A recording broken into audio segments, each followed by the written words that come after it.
Bismillahirrahmanirrahim। अस्सलाम वालेकुम। YouTube channel में खुश आमदीद। अगर आपके जानवर में भी दूध कम देता है या भैंस पेट में रहता हो और दूध में स्मेल आता हो, जानवर कमज़ोर हो, लावर हो, तो आइए आज आपको एक नुस्खा बताते हैं जिससे आपके जानवर में दूध की पैदावार इंक्रीज़ हो जाएगा।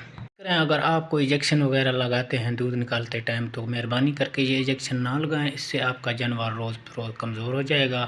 तो आइए चलते हैं नुस्खे की तरफ। आपने लेना है 1 पाव खसखस, 1 पाव लेना है मेथरा और 1 पाव आपने लेना है तेल, सफ़ेद हो या काला हो कोई मसला नहीं है। पहले मीठा सोडा और आधा किलो ले लें आप सौंफ। सबको हल्की आंच पर एक दफ़ा गर्म करके फिर इनको पीस कर गुड़ में मिलाकर रोज़ाना जानवर को 100 ग्राम खिलाएं।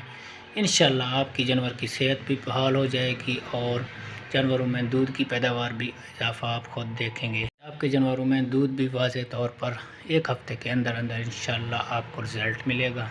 आपने रात के वक्त इस्तेमाल करना है जब जानवर चारा खा ले, पानी पी ले, और आखिर में ये नुस्खा इस्तेमाल करवाएं। 7 दिनों के अंदर अंदर आपको रिजल्ट मिलेगा। वाले इंजेक्शन का ये नुकसान होता है, जब आप लगाते हैं जानवर को तो आपका जानवर बार बार रिपीट होगा, जानवर का हीट डिस्टर्ब होगा। बाद लोग बीज रखवा देते हैं या सान मिलाई के बाद भी दूध निकालने के लिए इंजेक्शन इस्तेमाल करते हैं, फिर दोबारा शिकायत आती है कि जी हमारा जानवर बीज पे रुका नहीं है। तो इसका क्या हल है? इसका हल यही है कि आप ये इंजेक्शन ना इस्तेमाल करें, आप ये नुस्खा इस्तेमाल करें। इंशाल्लाह कुदरती तौर पर इस नुस्खे से आपके जानवरों में दूध की पैदावार बढ़ेगी। और नुकसान भी है ये आपके जानवर के हड्डियों से यानी कि कैल्शियम है वो चूस लेगा, आपके जानवर को कमज़ोर कर देगा और उसकी पैदावारी सलाहियत मुतासर कर देगा।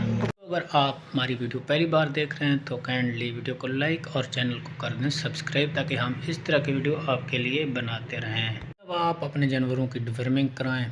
बाज़ औक़ात पेट में कीड़ों की वजह से भी जानवर कमज़ोर हो जाता है, तो वो जो दूध की मकदार होती है वो सही नहीं होता। और कोशिश करें आप हर 3 माह बाद, जो जानवर आपके अगर इलाके में खुला चराई कर रहे हैं तो आप उनको हर 3 माह बाद दे सकते हैं डिवर्मिंग।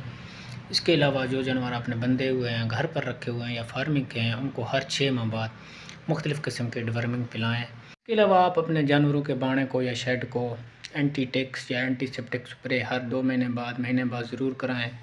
जो एंटी टिक्स होते हैं वो चीचड़ माइट्स जो होते हैं वो मर जाते हैं, आपके जानवर का खून चूसते हैं और पैदावारी सलाहियत को मुतासर करते हैं। इसलिए कोशिश करें हर माह बाद जानवरों के शेड को अच्छी तरह सफाई करके एंटी टिक्स वाला स्प्रे ज़रूर कराएं, जिसमें नेगावन सेगावन साशे होते हैं, वो मिल जाएंगे मेडिकल स्टोर से, आपको जानवरों वाले स्टोर से। आप एवरमेक्टिन का इंजेक्शन भी अपने जानवरों को लगा सकते हैं। जो जानवर गब्बन हों कोशिश करें उनको ना लगाएं, बाकी जानवरों को लगाएं, ताकि जो जल्द के अंदर चीचड़ मौजूद हों या जिन्होंने अंडे दिए होते हैं जो जल्द को ख़राब करते हैं, ख़ारिश एलर्जी वगैरह का सबब बनते हैं, वो इस एवरमेक्टिन वाले इंजेक्शन से मर जाएंगे। जानवर के जल्द में भी अच्छी खासी चमक आ जाती है।